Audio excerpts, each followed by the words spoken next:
Hello there. Welcome to my show, COVID-19 update by Heerak for January 22nd, 2021.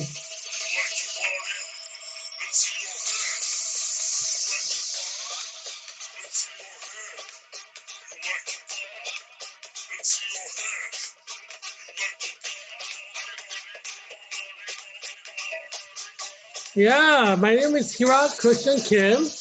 I'm a candidate for U.S. Congress for Virginia's 8th District for November 8th, 2022 election. That's 2 years from now. And I'm calling that 2 years of COVID-19 campaigning. Yeah, we're going to have COVID-19 deaths every day in 2021 and 2022. And most likely it will be thousands of COVID-19 deaths every day of 2021, thousands of COVID-19 deaths every day of 2022. So buy a lot of hot sauces, it cheers up your life, Hot sauces go with anything, your breakfast eggs, breakfast oatmeal, breakfast grits, breakfast toast, even if you have grilled cheese, you can put some hot sauce on that. Sausage, you could put some hot sauces on that. For lunch, if you have fried chicken, obviously hot sauce is a natural sauce to utilize. Hot sauces go with anything, steak, pork chops, even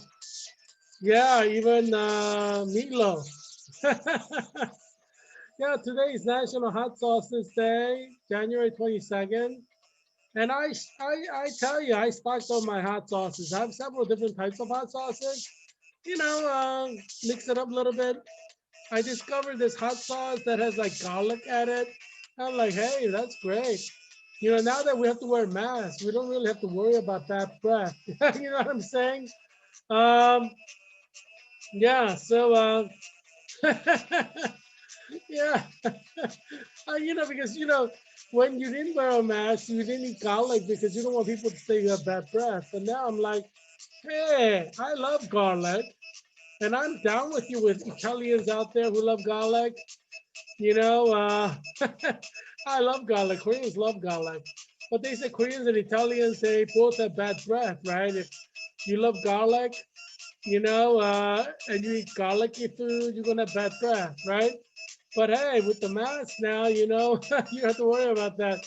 So one of the benefits of mask wearing is you don't have to worry about bad breath. Ideally, if you're wearing a mask and they're wearing a mask, how are you going to smell anything? You know what I'm saying? Good music. It is Friday night, TGIF. Yeah, hopefully you had a nice week. And then you are set for a nice weekend. I had a really nice week. I worked at the hospital. As you know, I work at Virginia Hospital Center. So if you come to Virginia Hospital Center, you will see me, possibly. Because, I actually admit, as a nurse, I'm a registered nurse, as you know. I have a multi-state license in Virginia. And I also have a separate Washington, D.C. license because Washington, D.C. doesn't participate in multi-state license. So I have two different RN licenses. One is multi-state that covers 30 states. One is Washington, D.C. California also doesn't participate in multi-states. I'm thinking about getting a California one, but I'm not in any plans to go to California anytime soon because it's #1 for COVID-19 cases. That's a dangerous state to go and live in right now. So, I'm happy in Virginia. We have fairly low cases because, as you know, I worked hard as a U.S. Congress candidate to close down Virginia's 8th District Public Schools, Arlington, Alexandria, Foster, and Fairfax County. I worked 3 months in the summer to close them down, and they all closed. Thank God Almighty. So cases are kind of lower. Hopefully we can keep them closed so we don't have proliferation of COVID death. I mean, COVID spreads person to person. So if you open up schools, I mean, it's only going to spread. I mean, it doesn't take rocket science to understand that when you open schools, COVID-19 will spread and will kill more people. I mean, and as you know, I'm an elementary school teacher, fifth grade elementary school teacher. I'm licensed in the state of Virginia. I'm licensed as a professional teacher in Washington, D.C., in South Carolina, Tennessee, Alabama, Georgia, practically, and so I care about the children. And more children will die if you open up schools. This is logical thing during COVID-19 because it's person-to-person transmission. I don't know why Kim Manjo doesn't understand this and Kamazilla doesn't understand this. I mean, you probably were fooled because you thought if you voted for Joe Biden, he's going to do a better job handling the pandemic. Than Donald Trump. That's why some of you voted for Joe Biden, because some of you are thinking to yourself, hey, COVID-19 cases are increasing in death. Obviously, we need a change, so COVID-19 cases will decrease, right? Some of you are thinking that, and you're Republican, you like Donald Trump far more than Joe Biden, but you are like, hey, we cannot have COVID-19 just killing more and more people. So there are millions of Americans who voted against Donald Trump and voted for Joe Biden just because they thought Joe Biden would do a better job decreasing COVID-19 cases in America. Unfortunately, Joe Biden is singing the same tune that Donald Trump did. It's like Joe Biden is Donald Trump 2.0. Like he's worse than Donald Trump, He wants to open up all the schools, he's acting like the vaccine is like the cure for the world. And, I don't believe the liberal media. Liberal media always said that when Donald Trump was president and when Joe Biden is president, they're like, vaccine will cure everything. I don't believe the liberal media. Liberal media lies. COVID-19, there are a lot of nurses who got infected with COVID after getting the vaccine. Go figure. I mean, if vaccines can protect you, why are nurses getting infected with COVID-19 after they got vaccinated? Well, this song is nice.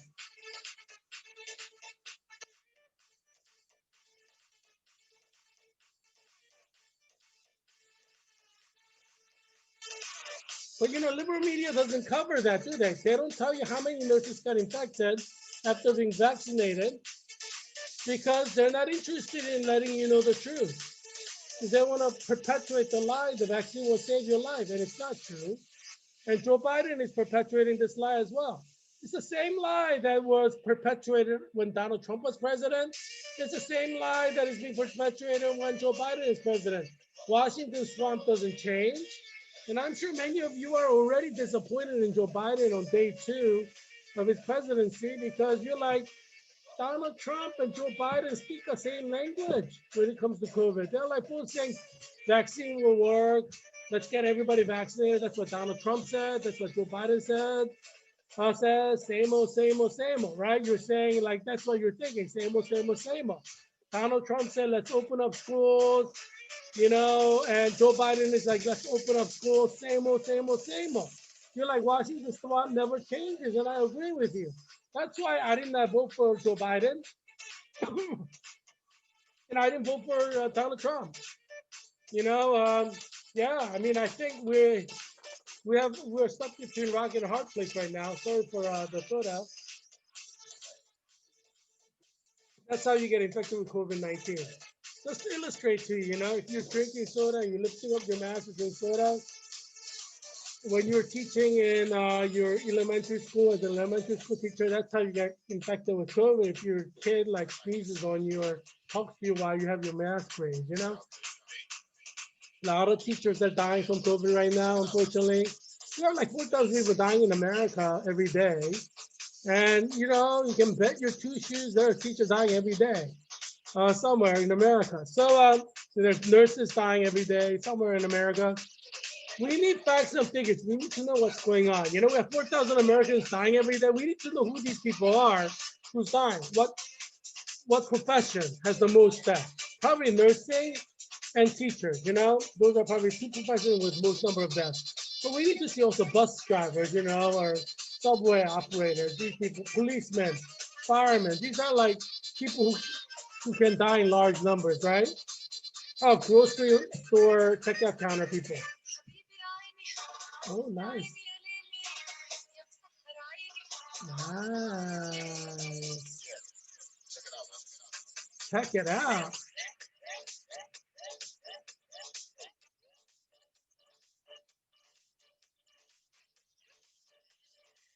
Hamza.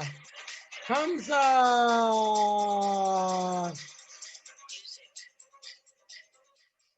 Yeah, music like makes the world go round, you know? Who doesn't like music? You know, in the nursing field, we have this thing called music therapy.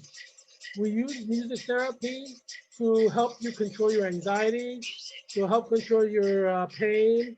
So it's what we call alternative and complementary medicine, or CAM, CAM. So yeah, it's an exciting thing.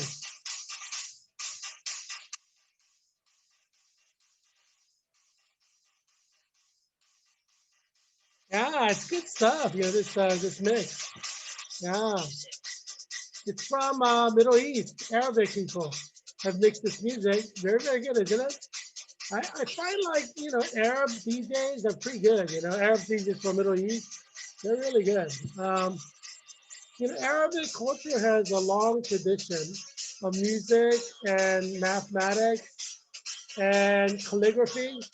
And I think that translates into like being able to artistically arrange beats in a way that is aesthetically pleasing and, you know, kind of uplifts the spirit, you know. So it's really good, you know. But anyway, yeah, today's hot sauces day, and Arabic people have like hot sauces as well. As you know, I lived in Israel for like 3 years. אני מדבר עברית, גרתי בשלוש שנים בארץ, למדתי, חקרתי באוניברסיטה העברית בירושלים. You know, so I can speak Hebrew, you know. מה שלומך? מה שלומך? Yeah, you know, I mean, I like Israeli women. You know, I have shared with you, Israeli women are beautiful, between like 18 and 24, very beautiful and very fit. You know, it's required for all women in Israel to go to military for like 2 years, from 18 to 20 basically. So they graduate from high school, they go to military for 2 years, and then they go to college. So that's the tradition in Israel. And you know, one of the things that were very memorable is I went to the Underground, which is a dance club in Jerusalem. As you know, I like dancing. I think it's good exercise to lose weight. Uh, uh, I need to go dancing a little bit more because I've gained weight since I've been back in America, you know, during COVID-19 era. Hopefully I'm going to lose weight. But when I was in Jerusalem, I was like 100 pounds lighter, you know, almost, you know, maybe not 100 pounds, but because I went dancing and stuff, you know, I really lost a lot of weight. But so, you know, yeah, one of the memorable things that I remember from Jerusalem Underground is like on Friday night, I went like dancing and, you know, yeah, it's like Shabbat and religious Jews don't, you know, do anything. And there's Mea Shearim very close to Underground dance club, but there are a lot of secular Jews. 50% of Israel is secular. And so, you know, you have like secular Israelis who like party on Friday night. So I remember like going to the club, and in Israel, drinking age is like 18, like most of the world. America drinking age is 21, but rest of the world drinking age is like 18 or lower. Could be lower than that. So at least in the Western side, you know, like Europe and stuff like that. And so like Israeli women, you know, they graduate from high school, they're over 18. So they come to clubs, you know, and I remember like there were like 10 soldiers who came, and they're not supposed to like lose their gun. You go to jail for 6 months if you lose your gun, which is like an M16, you know, rifle. So I saw these women, they're like dancing with their M16 rifles. And they're like wearing really, really skimpy, you know, dress, and you know, like some of them are tank top, some of them are like less than a tank top, dancing in the club, and they have like these M16s like strapped to their back. the 10 women. I should have taken a photo of that. It's like, I don't know why I did not. But yeah, I mean, it was something. They first dance in the circle. Obviously, I tried to break the circle and go inside and dance inside the circle. I don't know if you went to dance clubs before, but women like to dance in like circles and or like yeah, kind of like circle formation. And generally they won't let you come in to the circle. They don't even let you come join the perimeter of the circle, the circumference. So when they let you join, like dance, like within their circumference, that's like a big compliment, because it's an intentionally letting you in. It's like a formation for them. And then if they let you inside the circle, that's even greater, compliment. And I've entered the circle many times. And then once you're inside the circle, obviously, women are looking into the circle, and when you whichever place you turn, you're facing some woman. And then you obviously, you pick out the most beautiful woman and start dancing with her. That's what I do. But anyway, yeah, hot sauce, in Israel, my favorite hot sauce was Heerak. Heerak, it's like an Arabic or like Sephardic Jewish, but also Arabic people came from Arabia, which Jews lived in the diaspora before coming to Israel. Before Israel as a nation was formed, so their food is like all like from wherever they're from. So Heerak is like an Arabic spicy sauce, and you put it into falafel on a pita with hummus and oh, it's good. It's good stuff. You stuff that pita with hummus, um, with falafel, and squog, and you put some like lettuce and tomatoes in it, and maybe onion even, that stuff. Garlic could obviously put in. Yeah, it's good stuff. One of my favorite sauces was amba. It's like mango, and they actually have mango pieces. It's a mango sauce. It's pretty good. It's not spicy, but it's like tangy. It's like fruity, tangy. It kind of mixes well with squid, amba and squid. I always get that. And it was like 4 shekels, 3 shekels or whatever. It's like $1, $1.50 for like one falafel with like three balls of falafel. It's stuffed all the way to the top. Yeah, it's good. It's like that's good enough for lunch. I like falafel, but I like shawarma better. It's like meat, like lamb meat, like roasted. It's good stuff. I miss Israel. Especially the food. um, yeah, what can we say? Yeah, it's 4,000 people are dying every day. It's not the best scenario right now because 4,000 people are dying every day in America, and that's probably going to go to 5,000 every day, 6,000 every day.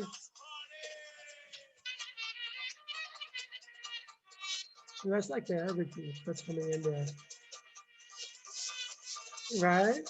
Yeah, that's like a mix in average. That's nice. Um, So 4,000-ish people are dying every day. It's going to go to 5,000, 6,000, 7,000, 8,000, 9,000, 10,000 per day. That's where we're headed. That's like a natural projection right now. Uh, but if you open up schools, and that's what Joe Biden wants to do, and Kamala Harris wants to do, they want to open up schools. If the schools open, we're looking at maybe that figure doubling or tripling. So we may, and the tragedy is it's going to start doubling and tripling into the spring, and our summer is going to be like hell because it's going to be hot and sticky outside. And we're going to have like 10,000 people dying. You're going to smell bodies, dead bodies everywhere. Because funerals, they won't be able to cremate them, and having overflowing the body in like winter or April is different from having overflowing the bodies like in June or July or August. It's just non-sanitary. You may have other kind of plagues or diseases created from that. So we're looking at a catastrophic summer if schools open. I hope schools don't open. I know Joe Biden, Tim and Joe, and Kamala Harris, Kamadilla, they want to open up schools, but I mean, they speak the same language as Trump. I'm like, what's the difference? Donald Trump and Joe Biden, they're the same. When it comes to pandemic, I think Donald Trump was better at least because, he left it up to the states to do what they want, but Joe Biden was like forced schools to open. And that's just, that's not right because we're talking about people's lives involved. People should not be forced to die. They inoculated or they vaccinated like 1,800 teachers in Arlington. And I don't know if they had a choice or not. And one of the serious problems is like if you don't give people choice when the vaccine is so experimental, it has not been vetted properly. If you don't give them a choice, I think that's violating their human rights because you're forcing them to inject something in their body when it has not been properly vetted. That's not right. So there's a lot of question marks surrounding the vaccine. As I said, a lot of nurses have gotten infected with COVID after receiving vaccine. And we need to know how many, right? But, unfortunately, the liberal media, they're not interested in telling us the truth, giving us the truth about all this.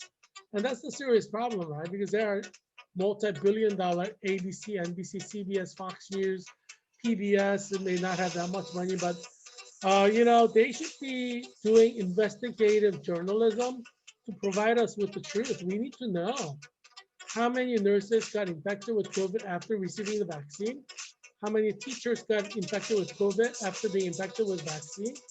I mean, Virginia's COVID-19 infection rates are rising, and it's been rising steadily since vaccinations. The question is it a correlation or causation? We need to know these things. And so we need journalists to step up and kind of discover conscience and do investigative journalism to let us know how many people who are vaccinated are getting infected with COVID, right? Because we know they are, because I personally know people who got vaccinated from COVID-19 vaccines got COVID. And if you're a nurse, you probably do as well. So we just need facts and figures at a lot wider level, like in a city, in a county, in a state, nationally. We need this kind of data. I think full disclosure is important. And because this is an experimental vaccine, we need to know if it works or not.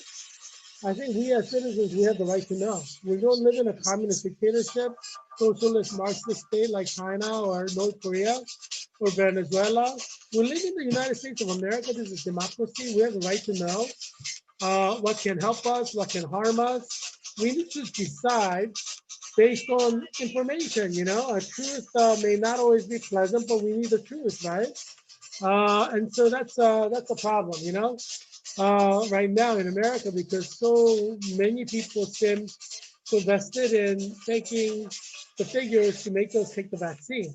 And that's the problem, it's politically motivated, and it's agenda driven rather than like people centered. It's not patient centered, it's agenda driven. And that's what I see as a serious problem right now about the vaccine.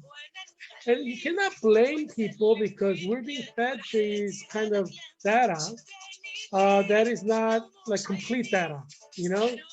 So, oh, nice.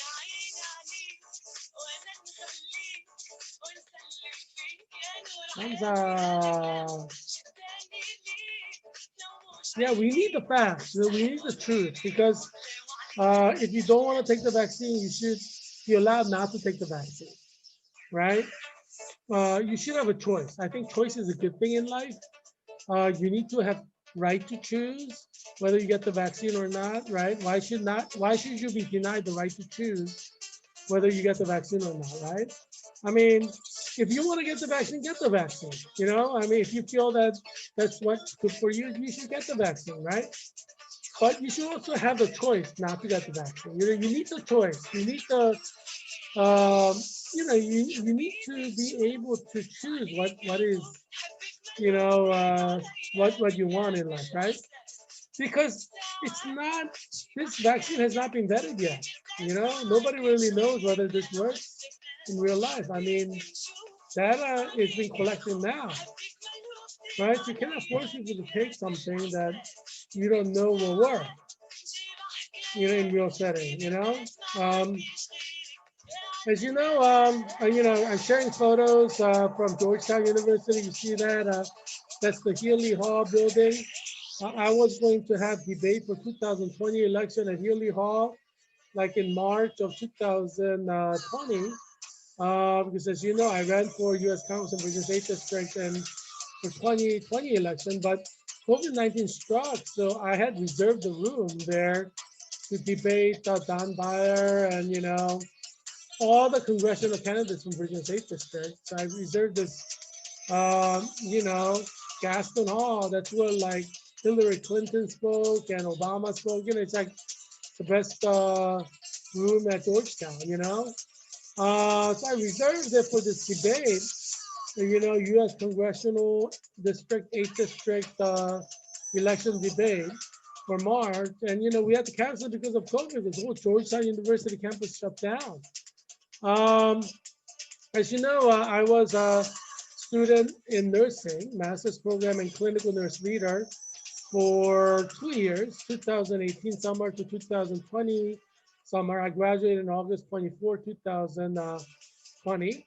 And so, for 2 years, I was dedicated to acquiring the knowledge and expertise to be a professional nurse. Not only that, to be a clinical nurse leader, which is a specific national certification program that allows you to be nationally certified to be a clinical nurse leader, which I am. I'm nationally certified to be clinical nurse leader, and this certificate, national certificate, is endowed by the American Association of Colleges of Nursing. That's the accreditation body of the nursing schools in, this song is fun to dance to. I danced with like beautiful women to this song in many different countries. I remember I danced with a beautiful woman, blonde, blue-eyed woman in Estonia to this song. Yeah, different countries. I don't remember all the countries, but I remember Estonia because she was strikingly beautiful. Yeah, she looked like Paris Hilton. I really like the way Paris Hilton looks, like her body structure. When her body structure, her face, her hair, it's just really pretty. So yeah, somebody who looked like Paris Hilton. Maybe it was Paris Hilton. No, it wasn't because I talked to her, but yeah, but yeah, but anyway, yeah. But yeah, so at Georgetown University, as you know, I was the vice president of graduate student government. So the graduate student government is called GradGov, and it's for all the graduate students at Georgetown University. There are 9,000 of us. Well, I graduated, so I'm an alumni now, but I was in the School of Nursing and Health Studies, as you can see from my math, Georgetown University School of Nursing and Health Studies. And so, I graduated, with honors, I was the first person at Georgetown University Clinical Nursing Program to take the national certification exam for clinical nurse leader. I passed. I was the first person to take it. I was the first person to pass.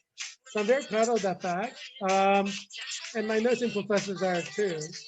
So I'm a proud member of national elite group of nurses who are called clinical nurse leaders, that who are nationally certified. And so we are certified by American Association of Colleges of Nursing, and it is a national body, probably the most important national body in America for nursing. American Association of Colleges of Nursing. That's probably the #1 important academic body of nursing or professional body of nursing in America. I would argue, some may agree with me, some may not agree with me, but I think I think most nurses accept American Association of Colleges of Nursing as the #1 nursing professional organization in America. So they're the ones who granted us our clinical nurse leader certification nationally. They administer the exam, they give us the certificate. We have to do renewal, with them. They monitor us. And we have annual conferences called the Clinical Nurse Leader Summit, CNL Summit, which brings together only 35 clinical nurse leaders can attend this summit because it's the summit of CNL. So obviously I'm a CNL in Virginia. There aren't that many. There are 50 states. There aren't that many in every state. So I'm one of the elite nurses in Virginia, or CNL nurses in Virginia. And we are trained to be horizontal leaders, meaning we are professionally trained in our program, and I was trained at Georgetown University to be an expert in horizontal leadership, meaning we are professionally trained to be experts in working with members of the healthcare team, occupational therapists, physical therapists, respiratory therapists, medical doctor, residents, surgeons, anesthesiologists, people who deliver food, dietary specialists, patient care technicians, everybody. So we are trained to be expert horizontal leaders, meaning our expertise is being able to work laterally or horizontally with all the members of the healthcare team. We are the experts. So obviously, I'm not surprised when people ask me for advice, at Virginia Hospital Center, I had like 3 or 4 medical doctors consult me in person. They actually physically come to me in person to talk to me about patients. And they ask me for advice. Yeah, because they know I'm a RN, but I'm also a CNL, and word travels fast, right? And I'm very good at what I do. My nursing notes are amazing. You should see all the documentation in my epic. It's like that's like documentation is evidence, right? If you document it, it's done. If it's not documented, it's not done, right? So all my documentation are amazing. It's just the doctors see that. They look at my documentation, nursing notes, and they see how impressive and amazing that is.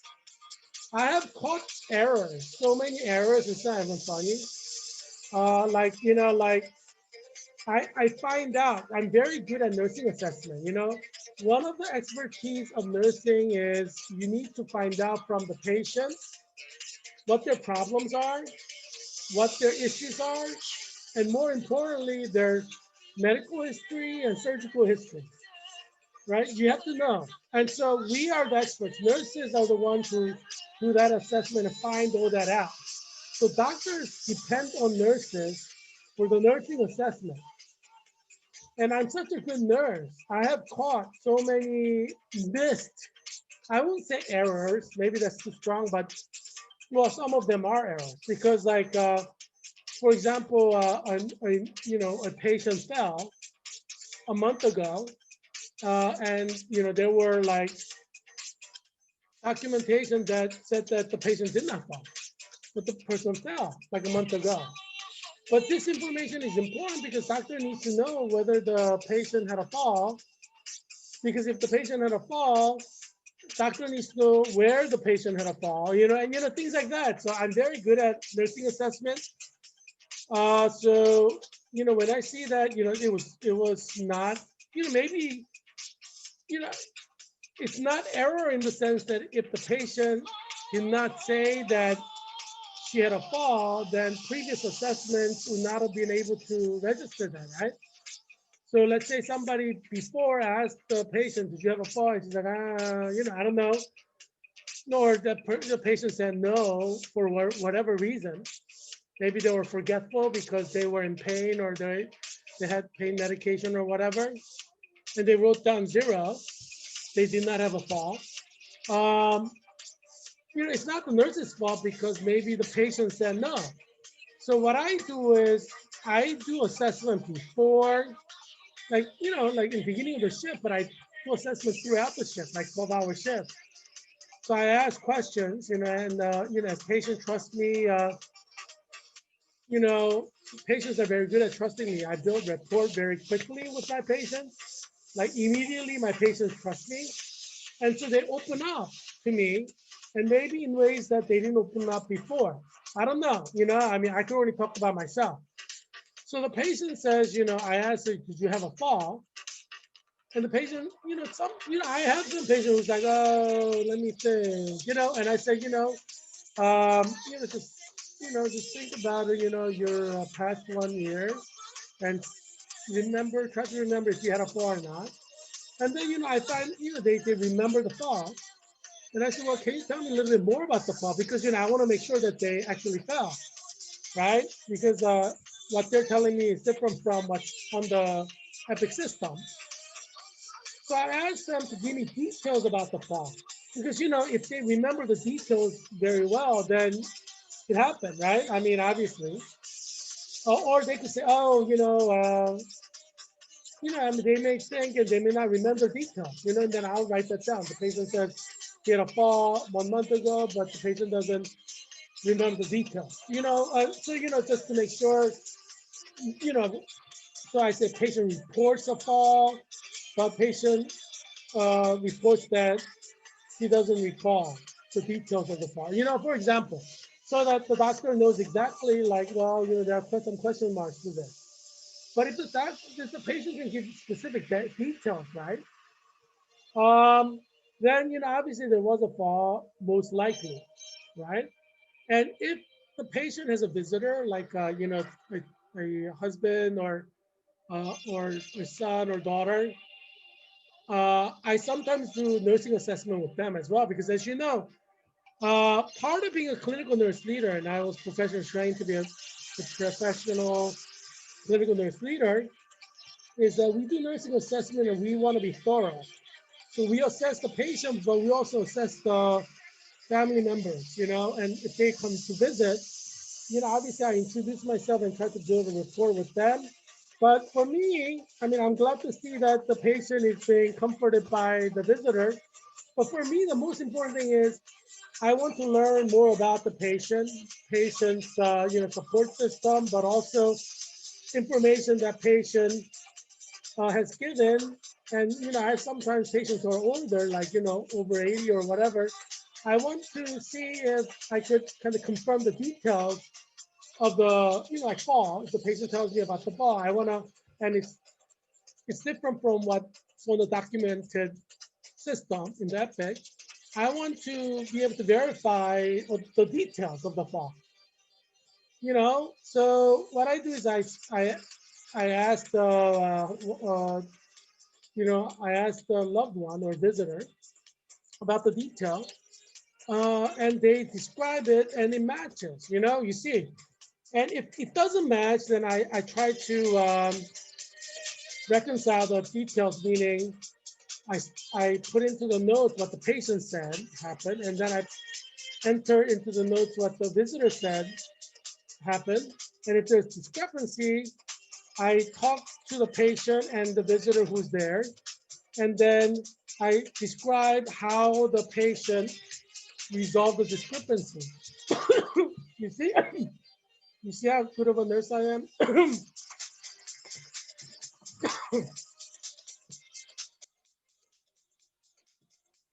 Because I'm such a good nurse, doctors come to consult me, like in person. I'm not kidding. I had like, I'm not talking about just like one doctor. I had like many different doctors, in different disciplines come to talk to me about the patient and ask me, about my advice. Like, and the advice goes from like different ranges, like I had some doctors ask me, should I discharge the patient today or tomorrow? You know, and that's like a more basic level question, I would say. But I've had doctors ask me and consult me about other things, like, in your opinion, do you think this would be better or that would be better? You know, they would ask me, I flattering for the doctor to ask, because doctor can do whatever the doctor wants. Doesn't have to consult me because that's his or her expertise. But they know that I know the patient better than they do. You know, I have a relationship with the patient. I built rapport. I maintained it. And nurses are with the patient 12 hours, right? Doctors drop in, and their expertise is a little bit different. Nurses are, we take care of the patient for 12 hours straight. Doctors, they are operating from a different angle, right? So their primary goal is not to like monitor patient progress from minute to minute or from hour to hour. That's not their priority, right? So generally, doctors stop by once during a shift, if that many. Sometimes doctors stop by one a day, and so you know, obviously nurses have long, more extended relationship with the patient. So, so I take my relationship with other healthcare team members seriously, and I coordinate with them. And so that's my expertise. I'm trained as that. Obviously, I was trained, and now I'm in the professional realm, and I get better and better in the professional, like in the hospital setting. But in terms of knowledge, I've been trained for 2 years to be an expert in this area, lateral integration of healthcare, right? And some hospitals hire CNLs and they pay them much more because of this expertise that they need in the hospital unit. Like, for example, veteran hospitals, veteran affairs hospitals, VA hospitals, they have specific positions called CNL. And if you get hired to go into that, you get paid much more because your primary job is not to take care of the patient at the bedside. Your primary job is to integrate, you may do some of that, but your primary job is to integrate healthcare delivery at the lateral level to make it efficient. So that's like their primary job. And also CNLs can provide education and training. So that's one of the things that CNLs do is they could provide professional development in order to integrate healthcare team delivery in an efficient way. So they could provide professional development to nurses, but also to other members of the healthcare team. Because that's how they're trained. And that's how American Association of Colleges of Nursing envisioned the position of CNA decades ago. So we are experts who are tasked with keeping up with the latest research, evidence-based research on healthcare delivery at the hospital unit level, meaning we're practically oriented. We're not just thinking about theoretical realm. Our chief question is, how can this hospital unit become the most efficient in what it does, utilizing the resources that are there? That is the expertise of the CNL. So the United States VA hospitals, all of them have CNL to help them make everything efficient. Military is about efficiency, right? So they hire CNLs to make their units efficient.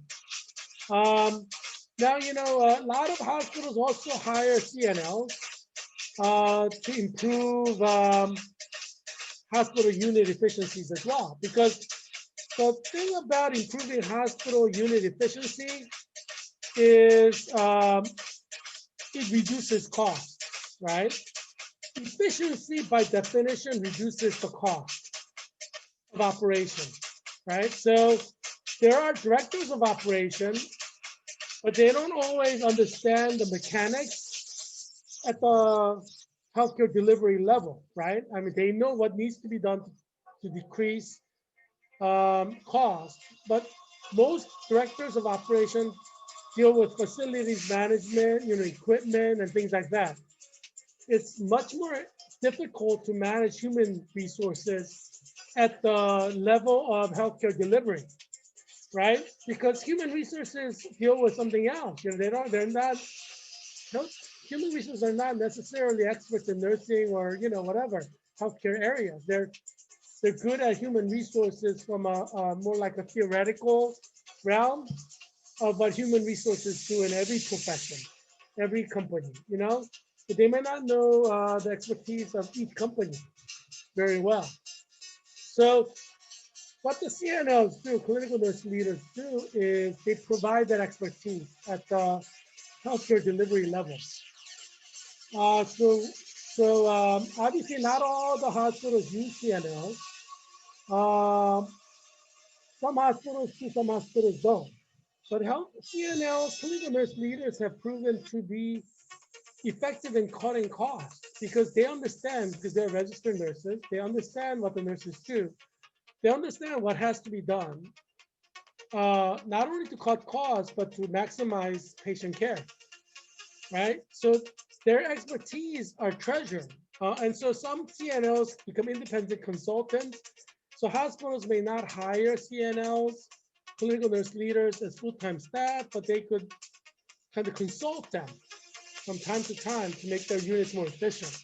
You see, so you know, I'm not surprised. Like a lot of doctors, you know, try to seek me out to talk to me because doctors want to be efficient as well.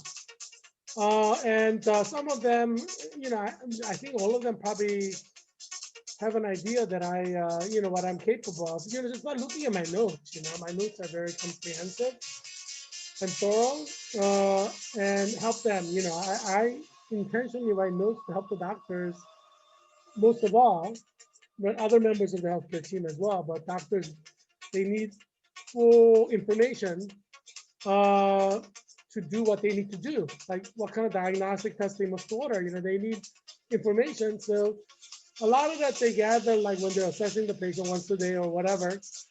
But you know, the notes may provide them with information. If they miss something and the patient suffers, you know, there are three things that could happen to the doctor, right? They could have a malpractice lawsuit because they missed something that's important for the patient, and the patient was in the hospital for 2 weeks.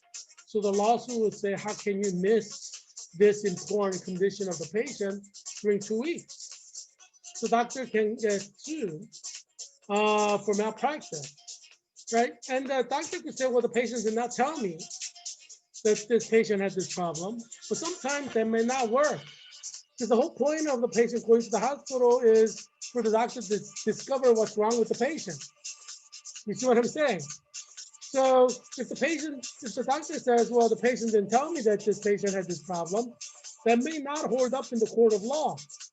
Because, you know, because they're like, well, that's why the patient went to the hospital for the hospital to discover what's wrong. You see what I'm saying? Especially if the patient dies from that condition that was completely missed by the doctor. That's why nursing assessment is so important. Nurses can catch things that are not there on the system, and that's what I do. You know, I go out of my way to provide complete medical history or make sure that there's nothing missed. Like if there was something missed in the system, then I add it in, you know, in my nursing notes. The doctor can order the test that he needs to so that there's nothing missed. That's why I'm a very good nurse, you know. And I know I'm a good nurse because I compare the nursing notes. Um, you know, and I know what I'm doing. I know what I'm providing the doctors. You know, you gotta know what you're worth, right? I know what I'm worth. Because I know what I'm providing the doctor, right? The doctor needs this information to practice accurately. You see what I'm saying? Because if we're missing information, the doctor cannot practice accurately. And that's why, like, I have these doctors wanting to talk to me and ask my advice, my professional advice as a nurse. And so Yeah, so I know I'm like treasured by the doctors. And I guess, some doctors are like, why does he give so much information? But, if they don't have the information, they could have malpractice. You see what I'm saying? So it's like, yeah, I'm giving the doctors more work sometimes because I discover things that they didn't discover, and that they have to order certain tests that they didn't order before because of the information I provide them. But you got to remember, if the patient is discharged from the hospital and returns within a shorter period of time, then the hospital will have to pay everything for the second visit because they missed something. Uh, right? So it could cost the hospital like $1 million. So yes, the doctor may be a little bit peeved that I discovered something and that he has to order these extra tests. But if we discover the problem and make sure the patient's treated well and goes home, doesn't come back, and is fine, it actually costs the hospital less because we don't have like return visits from the patient. Um, and they're feeling good, so that's good. And so ideally, you treat the patient, they go home and they're all good, and then they live their life normally. Right? That's the ideal goal. So yes, doctors realize a little bit of inconvenience to more information in the long run helps them because it reduces any kind of malpractice lawsuit, and it helps the patients to recover better. So there aren't any return visits, which is better for them. Because if the patient comes back because they're feeling bad, then the doctor will have to to see them again, and it's probably awkward for the doctor. You know what I'm saying? Um, yeah, so I know what I provide. I've been trained as a clinical nurse leader. I'm very good at what I do. Um, you know, uh, yeah, I mean, I've seen my patients improve tremendously under my care. And so, I'm very happy, you know, at the excellent nursing care that I provide. And so, yeah, so, I'm glad to be at Virginia Hospital Center. And if you come to the emergency room, I may admit you directly to my unit, and then, be your nurse for the first 12 hours or, second 12 hours or whatever. Um, yeah. So, so I've been trained excellently.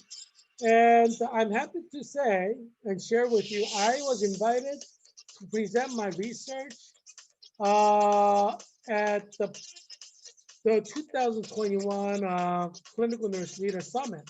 So there's an annual summit of all the clinical nurse leaders.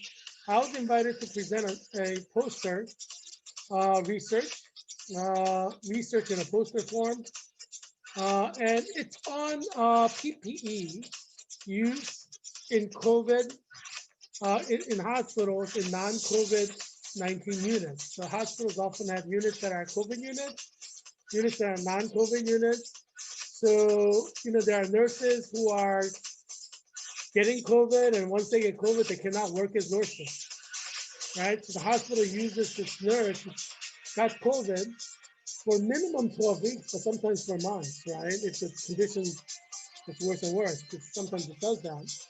And sometimes the nurses die. It could be demoralizing for the unit, right? If one of the nurses gets COVID and dies, right? Some of the nurses who are friends with her may leave because they're so traumatized, So there are tremendous impact factors if a nurse gets COVID, number one, that could itself be demoralizing.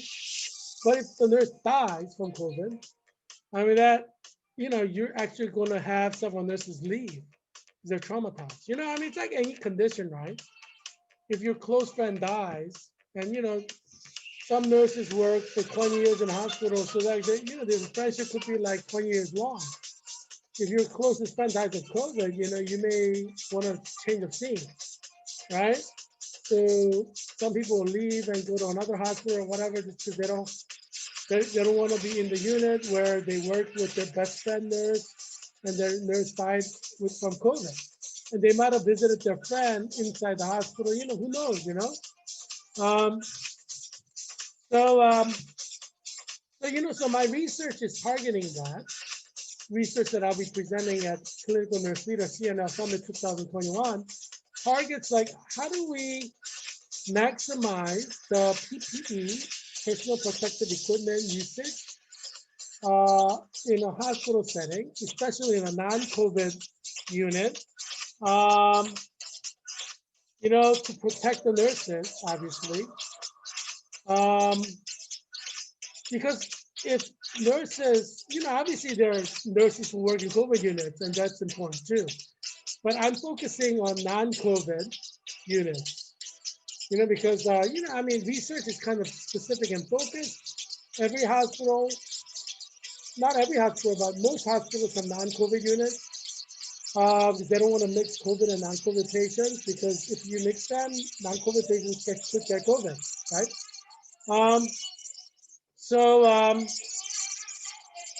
And we call that cross-contamination. Like if you have a patient who's COVID, and and then you're taking care of that patient, you go to a non-COVID patient, and then you can transfer the COVID to the non-COVID patient, and that's the cross-contamination. So that's why, like, they try to keep the COVID patients in COVID units, the non-COVID patients non-COVID units, so they don't, cross-contamination chance is minimized, right? But anyway, so my research focuses on non-COVID unit, but you never know because patients who come into non-COVID units, directly from ER, they might have tested negative, but there are three things that could happen. Let's say they did a test and the patient tested negative. There's a small percentage of patients who test negative on the lab, but they actually are positive. We call that false negative. So just because a patient tests negative doesn't mean there's 100% guarantee that they don't have COVID. You see what I'm saying? So out of the, let's say, 1,000 people who test negative, there's a chance like 2 or 3 are positive actually, but there is an error in the testing process. Either when the nurse is swabbing the nose, maybe the nurse did not swab it deep enough because, I've been trained by my educator to test for COVID. And one of the things that you have to do is you have to push the swab all the way back to the back of basically to the back of your head. I mean, like the prong that's this long, you have to put it all the way in the back. Get it all the way in the back. So let's say you didn't do that. You just went half away. It could turn out negative when the patient actually is COVID positive. You see what I'm saying? Because you have to go all the way to the back. Like you have to put the thing. You gotta put that stick thing. You put a stick thing in your nose. It has to go all the way in the back of the nose. If you go halfway, it may not collect the COVID that it's supposed to collect. So the test may come back negative, but you're actually positive. So there can be an error at the collection site. When the nurse is swabbing, she's not doing it properly. So it could be negative test, but it may actually be positive. That could happen. It could also be that specimen can be contaminated. And so the nurse collected it properly, but somehow, in the handling of that swab, maybe, lab tech dropped it on the floor by mistake or whatever, and it got wiped off. Or maybe not the floor, but maybe the lab tech kind of put it down on the table by mistake, without thinking, or was talking on the phone or whatever. So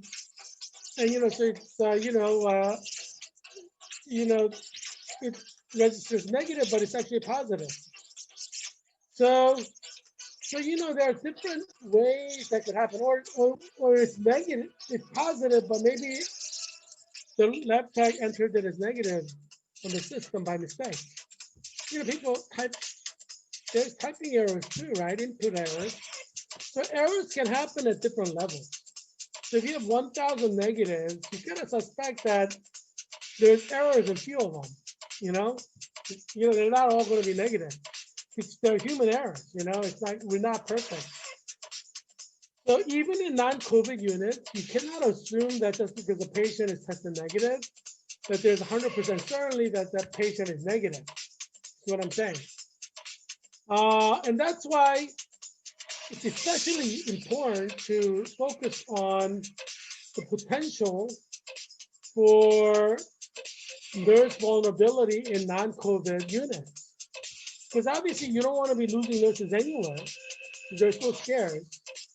So we need to ensure that non-COVID units in every hospital in America take the most important precautions not to compromise their staff, right? So if one nurse gets infected and it goes out with COVID for 2 weeks, not only are you going to have problem with staff shortage, it's going to be demoralizing. If the nurse, gets COVID and tells her friends that she's got COVID, there's more depression among the staff, and that may even actually cause people to leave. The people are kind of on edge. They're scared. Nurses are scared to death of COVID, many of them. And if one of their colleagues get COVID, the fears that they've been fighting and were able to control may not be controllable anymore for some nurses. And so it's not just about one nurse getting sick with COVID, it's about the ripple effects of that in the unit, right? Let's say you lose another staff who just leaves because she's scared that she's going to get it, Um, so my research is very important, from many different angles. So I've been invited to present this research at the Clinical Nurse Leader Summit in 2021, in a few months. So, I'm very excited about that. So I share that with my Georgetown University professors. So they're very proud of me, obviously, because we were trained as clinical nurse leaders and we're nationally certified as CNL. And the most important academic conference for CNLs is the CNL Annual Summit.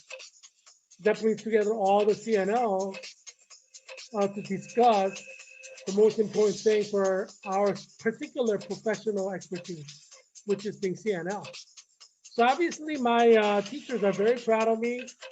As far as I know, I'm the only one from my 25-member cohort to be presenting research at the CNL Summit, as far as I know right now.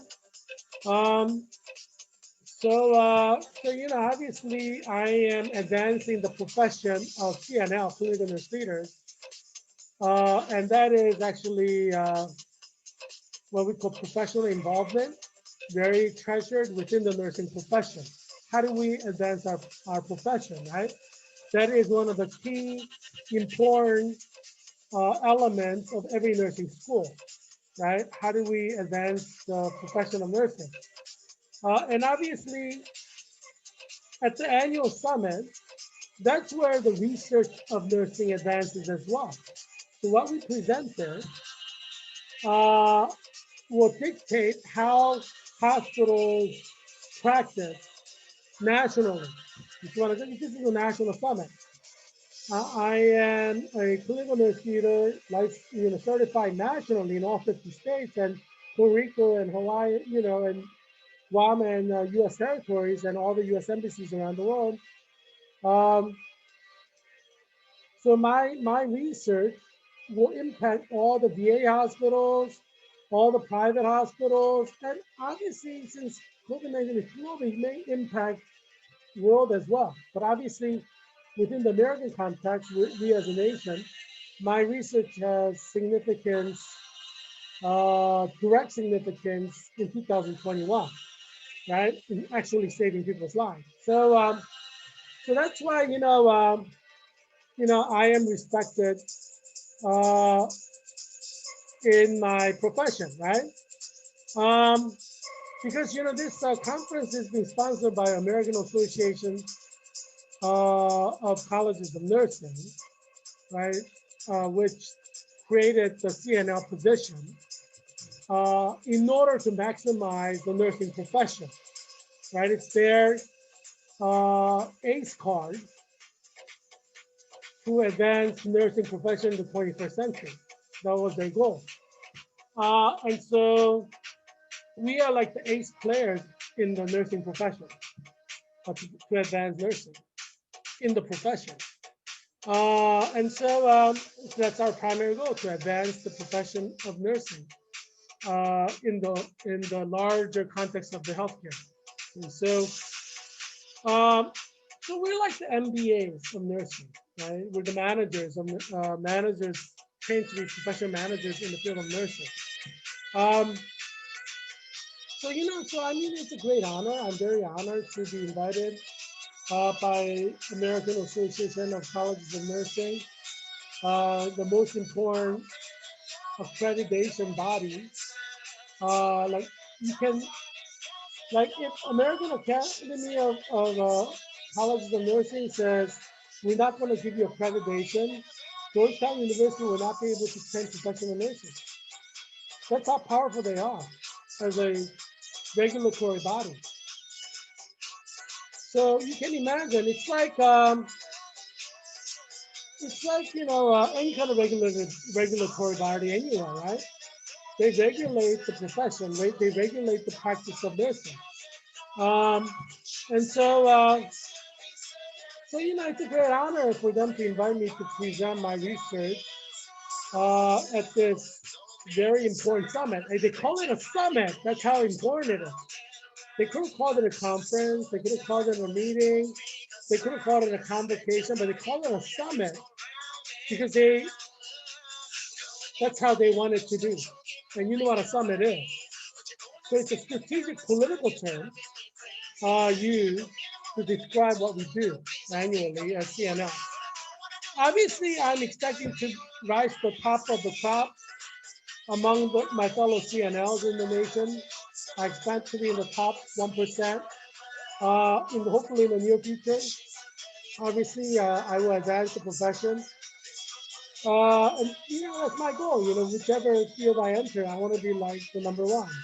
In top 1%. And so that's why I'm working hard to get there.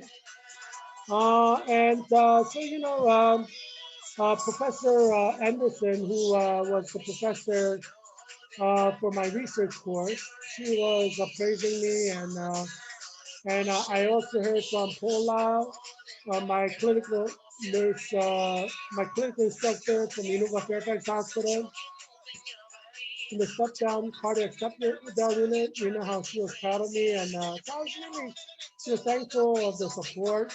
I mean, I heard back from many uh, professors like Megan McHugh, who was the chief information officer at MedStar's Georgetown University Hospital for many years, who taught me nursing informatics.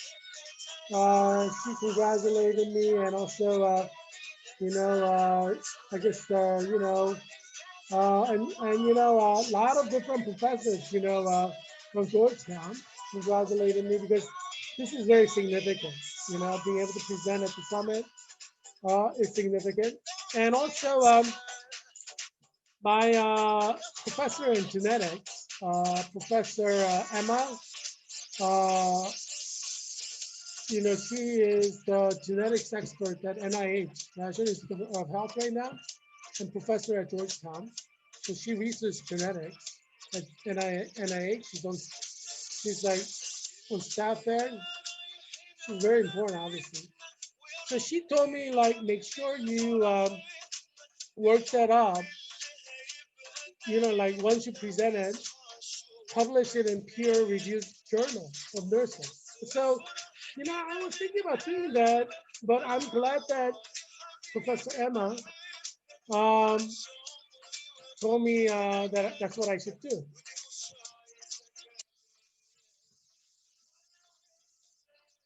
So, professional journal of nursing, obviously, if you publish there, I mean, by definition, you become an academic. Uh, and obviously, I want to teach in a nursing school in the future. I remember, remember I shared one of my intentions to teach at University of Pennsylvania Nursing School. Um, it's have a triple appointment, right? Be a professor of nursing, professor of Jewish history in the graduate school, the profession of nursing at the nursing school, or a profession of Jewish studies at College of Arts and Sciences, and the professor of education in the graduate school of education, BSc at Penn, triple appointment. So that's what, and then maybe also teach politics because, I'm very good at political diplomacy. Um, one of my expertise is, propaganda warfare. So, they don't have school of foreign service like Georgetown, but they have a political science program. And maybe at the school of Annenberg Communications, Annenberg School of Communications, they kind of deal with that. So diplomacy is a form of communication. So, maybe I'll have a quadruple appointment at 10.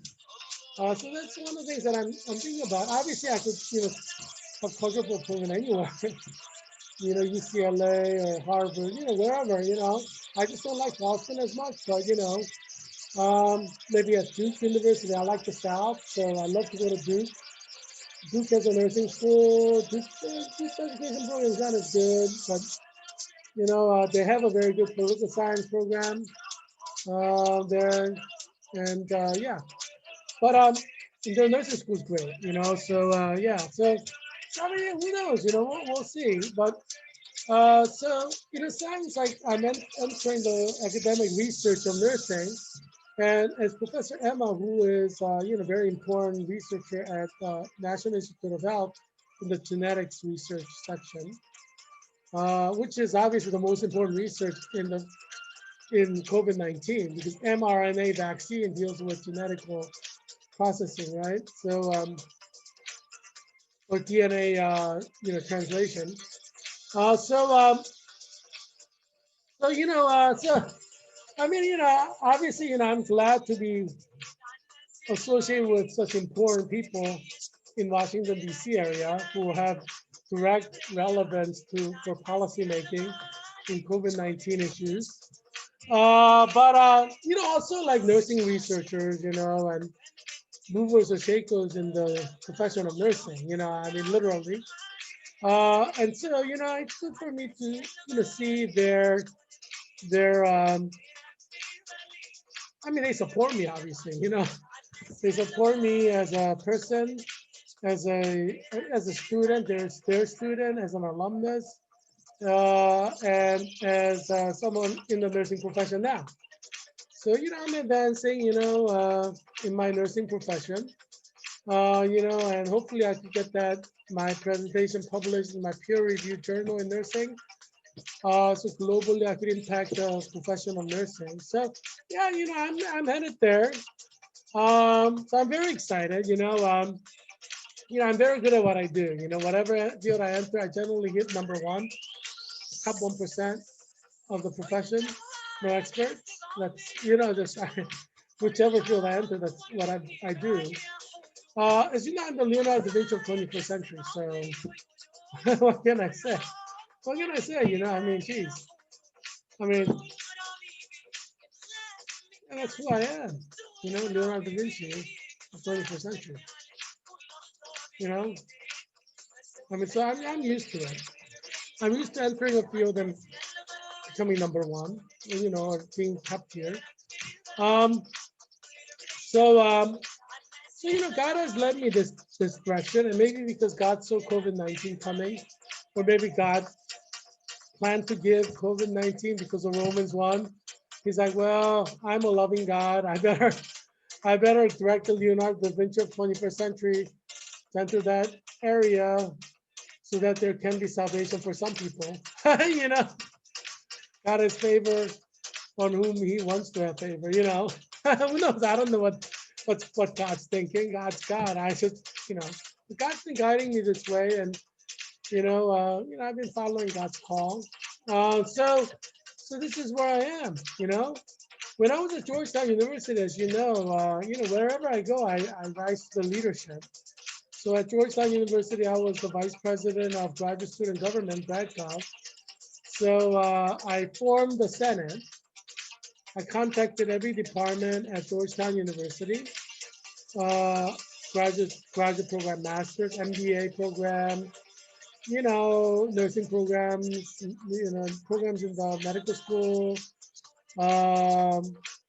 School of Foreign Service, McCourt School of Public Policy, Graduate School of Arts and Sciences, all the departments, chemistry, physics, English, history, department directors to make sure that the department sends me a graduate senator through, kind of democratic process.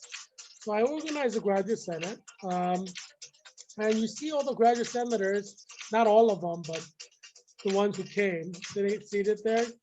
And I took photographs with several graduate senators there. So the blonde girl, she's really pretty, right? She's from Texas. So she is the senator from English department. And I was close to the African American guy there. He's the senator from Master of Science in Foreign Service, MSFS, who's the senator for that department.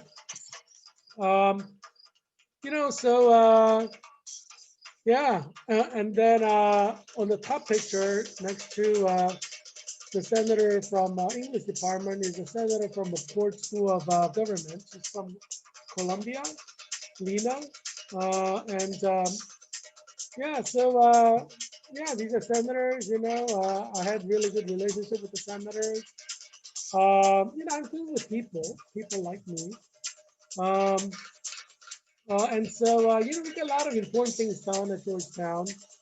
And next to that, you see the photograph of you know nothing, Jon Snow. That's from Game of Thrones, right? So the lady wearing that T-shirt, Noor Lasky, she's from Jordan. She's a citizen of Jordan who studied Masters of Arabic Studies for 2 years at Georgetown.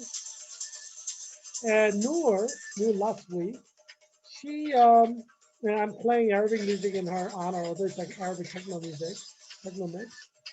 So Noor was actually in the executive board of Georgetown Collaborative Diplomacy Initiative.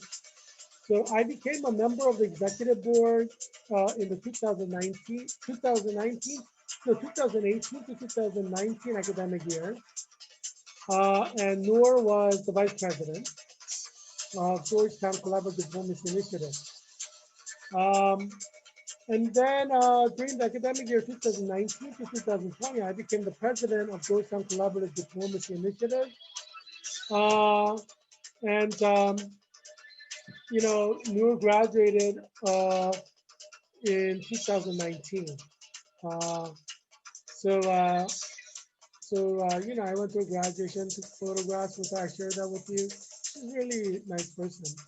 She was also in the executive board of Graduate Student Government, GradGov, and she encouraged me to run for executive board. So I ran and became the vice president of Graduate Student Government, GradGov. I thank Noor last week for her support and encouragement and inspiration. Hi, Noor. Noor is now in Jordan, back in her home country. So I'd love to visit Noor in Jordan, but because of COVID, I can't. I was trying to visit her like in the summer of 2020, but But yeah, I mean, we have, I like Arabic culture and Arabic people. Noor is from Jordan.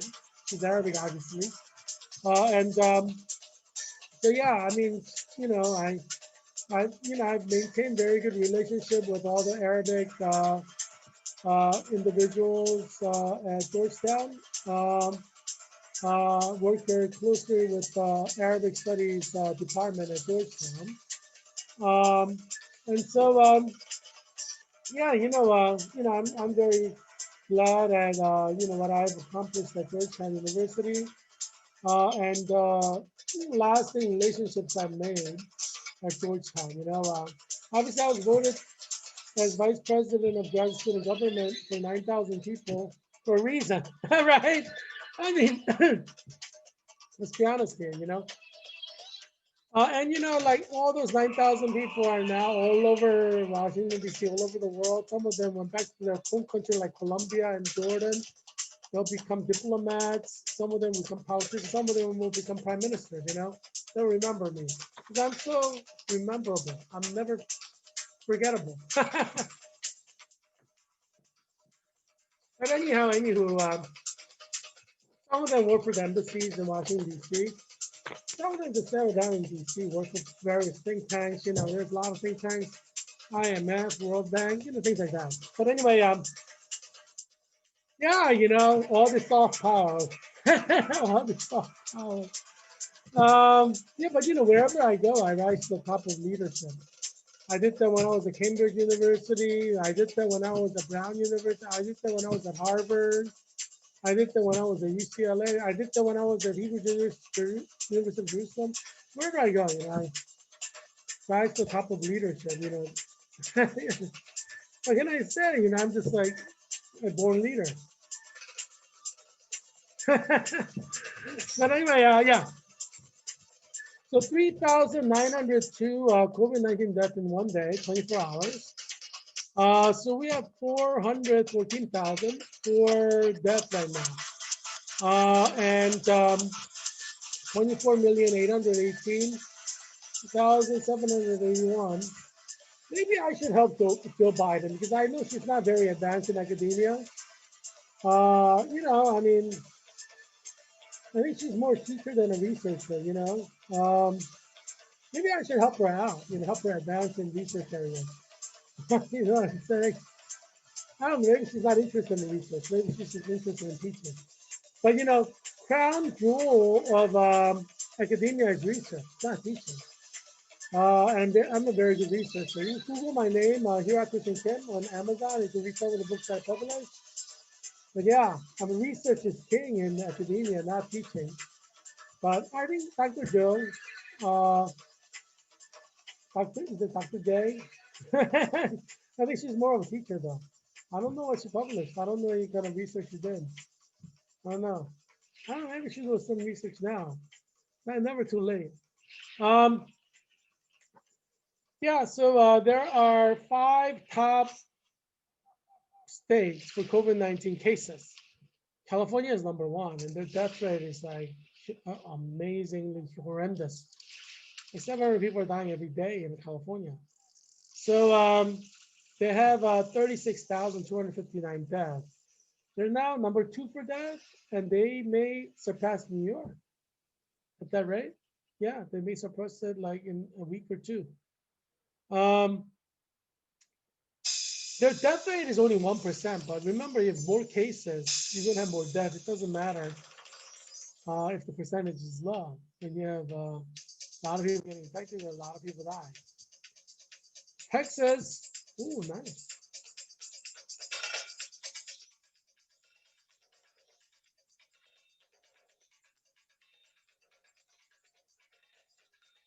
Now, Texas is number 2 for cases, 2,227,789. They have 34,381 deaths. Florida is number 3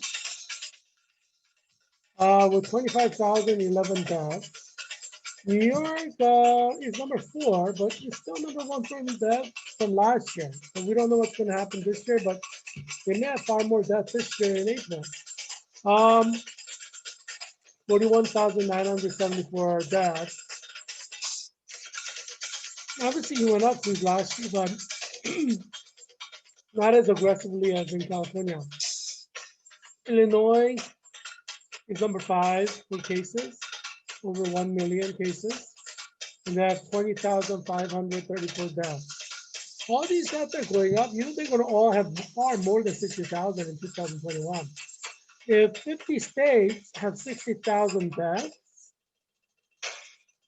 then there will be 3 million deaths. So we're definitely going to pass 3 million deaths this year in America for COVID-19. That's basically guaranteed, you know, at the rate we're going. But I'm predicting we may have closer to 30 million Americans die, unfortunately, because the problem is Joe Biden and Kamala Harris want to open up schools. That's a serious problem. And that's why I think we'll have closer to 30 million deaths than 3 million, because they want to open schools. Because COVID-19 spreads person to person. So if you open schools, it's going to spread. I mean, it's like, that's guaranteed, 100% guaranteed. So that's sad that they want to do that. It's especially sad because there are a lot of COVID mutants out there, and more are being created. That's why it's especially sad. Today's title is COVID-19 World, South Africa COVID Mutant. So the first article, COVID strain in South Africa shows huge resistance to antibodies from original virus. Yeah, this is by Deborah Patta in CBS News today. So the significant quote from that is this: CBS News got rare access to a lab in South Africa studying one of the more worrying new strains of virus. There are a lot of new strains. 3 of the most famous ones are Brazil, UK, and South Africa, where science is relatively advanced. But there are new COVID mutants in third world countries where science isn't as advanced, so they're not discovered yet in these countries. And that's the problem, really. It's a serious problem. Because Arlington has 100 different countries represented. So they go back and forth from their country to here. We're going to have different COVID mutants from all these third world countries as well that's not been identified yet. And they may discover it a few months from now, and by the time it's too late. It's all over everywhere. That's how it is, right? Let's go back to the article here. Yeah, so CBS News, I'll just read it again. CBS News got rare access to a lab in South Africa studying one of the more worrying new strains of the virus, which appears to have at least some resistance to the antibodies the vaccines create in the human body to fend off the bug. Means vaccines won't work. Your vaccine will not work. I told you so. I mean, I hate to say it, but I have to say it because it's important to know what's going on. I told you so. I told you vaccines will not work. Don't believe the liberal media that tries to make it sound like vaccine will save you and your children from COVID death. It's not going to work. Unfortunately, I wish it would work. I wish COVID vaccines would work, but it won't work because of these mutant COVIDs. It won't work. And we're not, how many mutant COVIDs there are in the world? There's a lot. And it's not going to work. That's the tragedy of a pandemic. Millions are getting infected. COVID-19 is under stress. It's going to mutate aggressively. So no vaccine is going to work. It's already outdated. I knew this. That's why I didn't take the vaccine. I knew like taking a vaccine that's going to be outdated. What's the point, right? I mean, it's not going to work. If you only have like 30,000 of cases, in a month, then yeah, you develop a vaccine may work. But we're talking about like 200,000 new cases per day in America. No, none of the vaccines are going to work because COVID-19 is going to mutate aggressively. We have a new COVID strain in Columbus, Ohio right now. That's different from South African, that's different from Brazilian, that's different from UK strain. and we don't know what the heck that strain does, right? There's so many COVID mutants developing now all over the world. I mean, how are you going to keep up? We don't have enough scientists to research that stuff. And more importantly, not enough expertise in COVID. How many experts there are in COVID, really? The virus is only 1 year old. Yeah, so so it's a serious problem right now.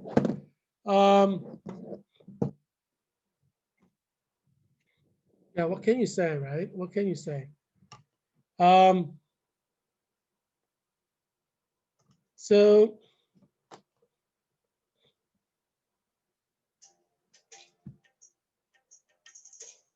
yeah, it's sad. Virus hunters in the high-risk biohazard lab in Durban are hot on the trail of the mutant strain spreading at breakneck speed across South Africa. The virus has mutated to attach itself more easily to human cell, right? It's mutating constantly, COVID-19, right? Making this disease no more deadly, but helping it spread more easily. I mean, if it spreads more easily, obviously more people are going to die. If hospitals are full, people are going to die. So, you know, what does it mean? It's no more deadly, right? If you die, you die. Natural defenses to the original strain of virus could prove useless against the variant in South Africa. So you had COVID April 2020, that's useless. You could die in 2021, February, from the new South African strain. You can get infected and die. That's what it's saying. Vaccines will not work either. So you were vaccinated with Pfizer vaccine a couple of weeks ago, great. You're gonna die from the South African strain if you get to catch it. You could die from it. Yeah, that's what it means. And you don't know which strain people have and who has it. Yeah, and this can continue for the next 10 years. Certainly 365 days a year in 2021. You're expecting that. So yeah, you're vaccinated, you better do exactly what you were doing before. Wear a mask, socially isolate. If you don't want to die from COVID, it doesn't matter, you got vaccine because the South African strain, they're gonna get it and you're gonna die, you could die. Yeah, so you know, you got vaccinated, great. You're gonna teach as a teacher in Arlington Public Schools, you could get COVID, South African strain and die. Yeah, your vaccine is useless. All the teachers in Arlington County Public Schools, your vaccine is useless now. You should know enough about science to understand what I mean, right? I mean, this article, I'm sure it makes sense to you, right? It doesn't matter if you teach in elementary, middle school, or high school. If you're a teacher in Arlington Public Schools, you can die from COVID. I know 1,800 of you got vaccinated, but you can die because your vaccine is useless against South African strain and many other COVID strains that we don't know about, like maybe the Columbus strain from Ohio. Second article. Vaccines may not work as well against coronavirus variant detected in South Africa, research shows. People may also face a risk of reinfection. I told you so. How many times do I have to repeat this? I told you so. I am the Leonardo da Vinci of 21st century. What I say is like almost always correct. What I say is almost always more correct than Dr. Fauci's comment. What I say is almost always more correct than the Director of Center for Disease Studies. What I say is almost always more correct than the Director of National Institutes of Health. What I say is almost always more correct than FDA. What I say is almost always more correct than the World Health Organization. You know why? Because I'm the Leonardo da Vinci of 21st century. COVID-19 is only 1 year old, which means if you're an expert, that means you've known COVID only for 1 year, basically. What I do is I bring vast knowledge from all different disciplines, history, Jewish studies, education, nursing, healthcare, theology, and I analyzed the potential of COVID-19 using all the data. And as a teacher, professional teacher of science, I'm a licensed science teacher. And so my predictions are highly more accurate because I bring so many different fields and synthesize it. That's why I'm almost never wrong. I said the vaccines would be useless, and they're now useless. I said you can get reinfected with COVID, and you can get reinfected with, geez, everything I've been saying is correct, proving to be correct through research. I'm not surprised. This is like my normal life. I'm almost never wrong because I'm Leonardo da Vinci of 21st century. Research generally confirms what I always say. Yeah. So Alan Woodward, Business Insider. So the quote from that is, at first, there was little evidence to suggest that COVID-19 vaccines wouldn't work against the mutated, more infectious version of the virus that have emerged in the last few months. So at first, scientists were saying, oh, the vaccine may work against COVID. That's what they were saying, right? But they were guesstimating. They weren't really sure. They were using science. They were just kind of guessing. But preliminary research published, it takes time to research, but preliminary research published this week suggests that a coronavirus variant detected in South Africa in December can partially evade the defenses vaccines built in our body's immune system. If it evades partially, you can die, right? Who cares how you get infected, right? If they can evade your vaccine, you could die, right? If they could evade your immune system, you can die. It doesn't matter how they get there. That may mean existing vaccines won't provide as much protection. What do you mean as much protection? Either it protects you or it doesn't, right? This person is like trying to be nice about it, but let's be honest. If it doesn't protect you, it doesn't protect you. And people who have already been infected with the original version of the virus will get reinfected with the new strain. I've been saying that all along. April 2nd is when this show was created. I've been saying that since then. This is why you should go and see reruns. You can see that what I predicted is correct. Third article, why scientists are more worried about the COVID-19 variant discovered in South Africa. Julia Beluz, Vox, January 21st, 2021, which was yesterday. So the important quote from this article is, on January 15, US public health officials warned that a more contagious variant of coronavirus that causes COVID-19 could dominate infections in the United States by March. Yeah, the new strain, maybe the dominant strain from UK, they're saying. That's because they didn't really know about the South African strain.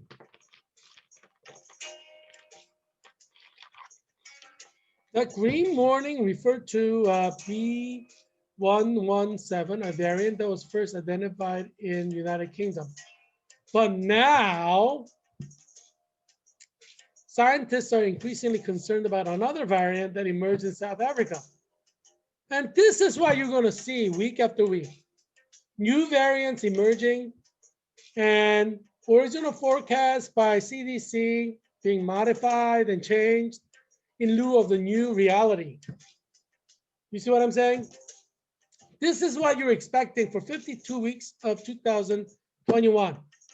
Bad news after bad news after bad news. That's what you're expecting here. It's only going to get worse. It's not going to get better. It's only going to get worse, worse, worse.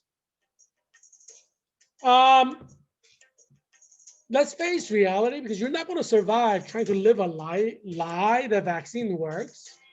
right? Let's say you get vaccinated and you're acting like vaccines going to protect you. You get, bam, you get hit by a South African there and you die. Do you want to live a lie and get COVID and die? No, this is why this show is important, because this show provides you with truth, original data, research data, and expert analysis that you need to survive COVID-19. That's why this show is critically important for you to watch, right? Because liberal media does not provide you with the truth.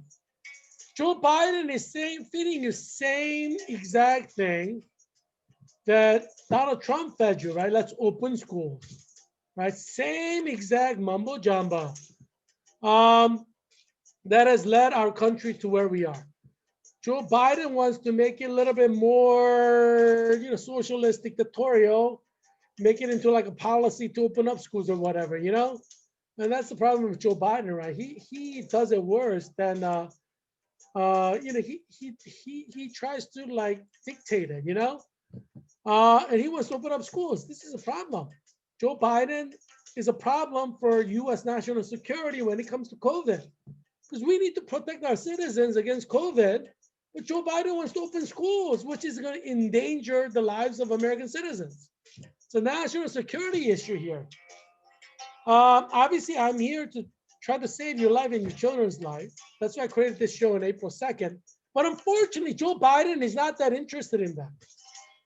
Now, his priority is not saving your life. That's not his priority. His priority is opening schools. My argument, as you know, is what good is education if your child is dead? What good is your education, your child's education, if you're dead? I mean, would you not rather have your child not be educated and you and your child live? Or do you rather have your child educated and die before he reaches 15? I mean, geez, priorities. Obviously, your child can get educated and not die because we can do 100% of the education online. We have the technology to do it. And we can develop this technology and modify our pedagogy to be maximized in this new platform.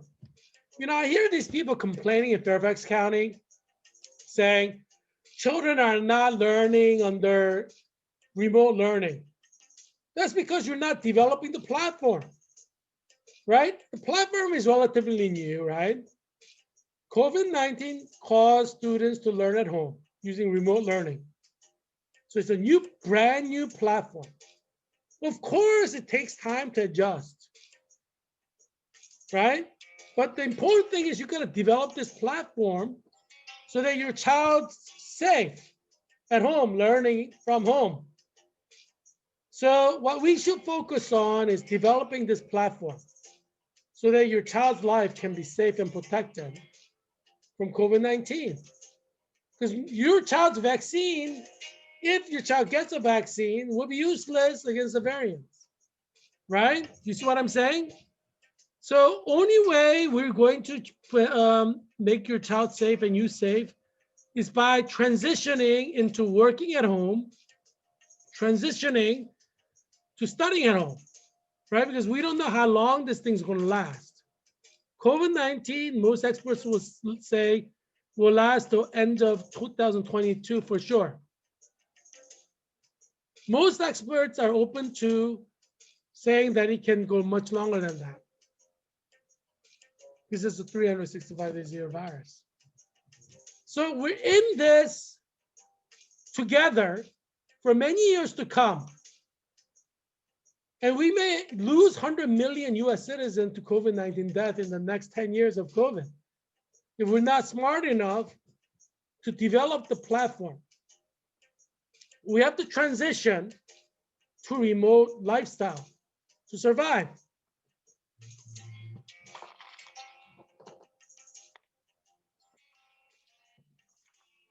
Remember that the practice of marriage has transitioned too. They used to have arranged marriages, right? Like you meet your bride maybe on the day of your wedding, and then you live rest of your life married to her. That has kind of transitioned into like dating. What I'm trying to say is institutions can evolve and transition based on the environment, based on ideas, you know. Right now, our environment is COVID-19 environment. People-to-people infection can kill you. Not just in 2020, not just in 2021, but 2022, 2023, maybe for many years to come. So we have to adapt, whether you like it or not, if you want to survive. So it may be that we have to transition into more like a arranged marriage type of a thing. And maybe not an arranged marriage, but certainly the dating lifestyle before marriage is out the window in COVID-19 America. You cannot date to find your spouse anymore in this COVID-19 era, right? I mean, you may not like that. I don't like that. I'm not married. I've never been married. You know, I don't have any children. So I like dating to find a woman that I can marry and spend the rest of my life with. But it doesn't matter what you like or not like. This is the reality that we have. So either you transition or you adapt or you die. I mean, that's your choice. We need to adapt, not just the institution of marriage or how you may get married. You cannot date to get married. You have to find an alternate way. You know, maybe you can't not get physical with many different women because you're going to get COVID and die. So maybe this is God's way of forcing monogamy. You choose a woman, you get married to her, you just have sex with her. That's the safest way to survive COVID. Maybe God's forcing monogamy on you, whether you like it or not. But when it comes to education, obviously, remote learning is the only safe way to go. You cannot open classes to instruction. That's ridiculous. It's not going to go away. COVID-19 is not going to go away. The vaccines will not work against the variants. You do the math. We have 4,000 people dying every day. That could go to 10,000 deaths every day. That could go to 20,000 deaths every day. And we could have 20,000 people dying in the summer 2021 under Joe Biden's watch. Is that what Joe Biden wants? For 20,000 Americans to die every day in June 2021? Is that what Joe Biden wants? And that's where we're headed if you open all the schools. Is that what Joe Biden wants? And I'm going to say, I told you so, Joe Biden, in June.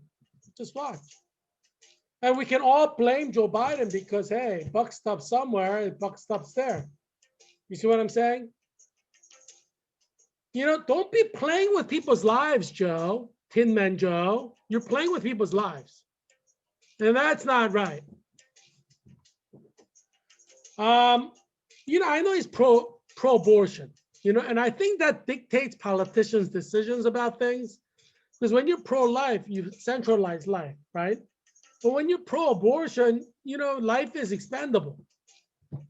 And I think like Joe Biden trying to force schools to open that don't want to open goes to that reality.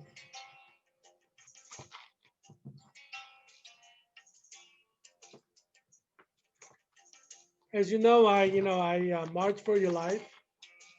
I'm pro-life. I want your life saved. I want your children's life saved. And that's why I'm trying to close down schools physically and go to remote learning so your child can have education and have life. We have the technology to do that. That's the gift of God. What I call a miracle is technology that allows you to have your children learn at home to be safe from COVID infection. That's the real miracle, right? Vaccine is not a miracle because it doesn't work. But what does work is remote learning, internet-based education. That doesn't work. That's the real miracle. We have a chance to have great education for your children and no death. Why not take it? You see what I'm saying? And that's why I fought for 3 months of summer 2020 to close down Fairfax County Public Schools, Alexandria City Public Schools, Falls Church Public Schools, and Fairfax County Public Schools. Because I care about you and your children's lives. So look at Joe, Tin Man Joe. He's just like Trump when it comes to opening schools. There's no difference. They speak the same language. They speak the same language. And that's the tragedy of America. Because I know millions of you voted against Trump, even though you like him better than Joe, because you're afraid of your children dying. But now Tin Man Joe is going to do exactly the same thing that Trump did in terms of opening up schools. And that's the tragedy for you. Because they're the same when it comes to COVID. They're not, there's no difference. Yeah, so you got fooled. You thought things would be better. COVID would be better on Tim and Joe's watch. No, it's not. I mean, you know, maybe Tim and Joe will listen to me. Let's see. I'm going to give him the benefit of the doubt.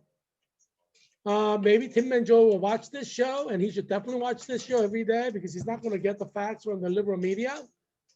But maybe Tim and Joe will watch this show and listen to me, and maybe he will end up becoming the hero of your children's lives by closing down the schools and budgeting money for remote learning, because it's a new platform. Like any kind of new platform, it takes time to develop. It needs resources to develop.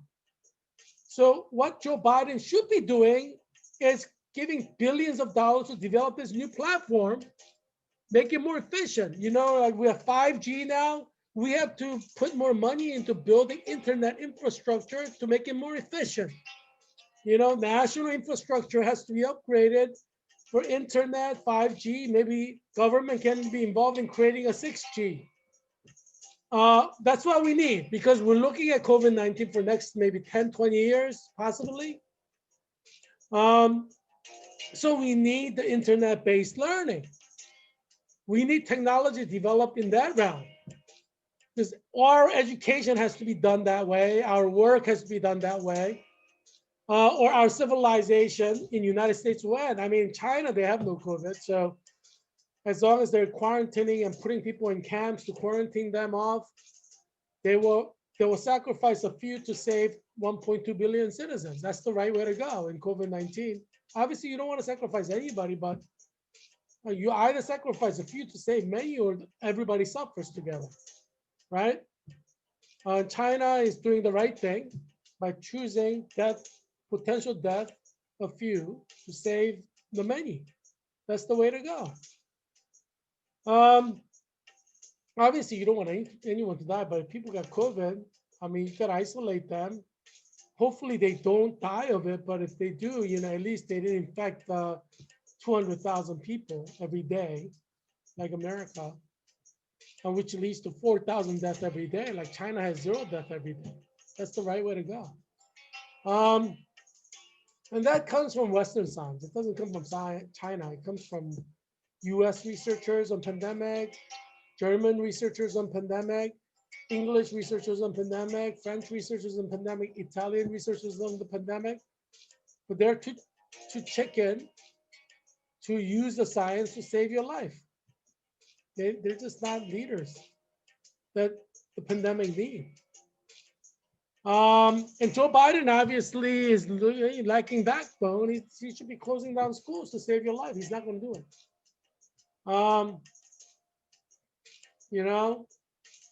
And so the world history will see Joe Biden as in the wrong side of history, because we're going to have millions of people die in 2001. It's a matter of how many millions. And if Joe Biden opens up schools, you will see in the summer having like possibly over 10,000, 20,000 deaths every day in the summer. Because we're talking about nationwide schools opening up. In infections, more infections mean more death. That's a guarantee. Doesn't matter if people are dying at 1% death rate. More infections mean more death. That's guaranteed. So you're looking at thousands of deaths in the summer right now. But if you open up schools, it could be 10,000, 20,000 deaths every day. In the summer, you know, I'm going to do a cheer for my Georgetown University CNL members because out of 25 of us who graduated, I'm predicting that minimum 5 will die. Minimum. Because COVID-19 kills people. That's what it does. And you know, I care about my fellow CNL members at Georgetown program, and I don't want to see any one of them die, but I know they're going to die. I mean, that's what happens in COVID-19 America. CNL 2020, yay! We graduated from Georgetown University in 2020. You may die in 2021 from COVID, UK variant, South African variant, Brazilian variant. Your vaccines will not work, so you may die, but at least you know you are going to die. Ahoya! Yay! So, you know, I speak to you, my fellow Georgetown University members, CNL 2020 members. We have something in the midst of the tragedy that we can celebrate, right? Yeah, I mean, you see the death is trying to come out of the ground to grab you, right? Yeah, they're eager to come out and grab you, the death. Reaching forth from the ground. I don't know if you saw, you know, if you saw Buffy the Vampire Slayer, you have something like that, you know, like that coming from the ground to kill. I mean, it's you know, it's fictional movie, but you know, every fiction has reality, you know. You know, minimum 5 out of 25 would die. Yeah, it's going to be sad, but we live in a sad time. 4,000 Americans are dying every day. Yeah, it's only going to get worse. You know, as you know, many of you will be going to church tomorrow. Just remember, do not lose your faith because you may die of COVID. You don't want to end up going to hell, right? I mean, geez, are you spending eternity in hell with eternal torture? Something you just don't want in COVID-19 America. You know what I'm saying? So, yeah, keep the faith. That's, you know, keep the faith. Very important. Keep the faith. Keep the faith.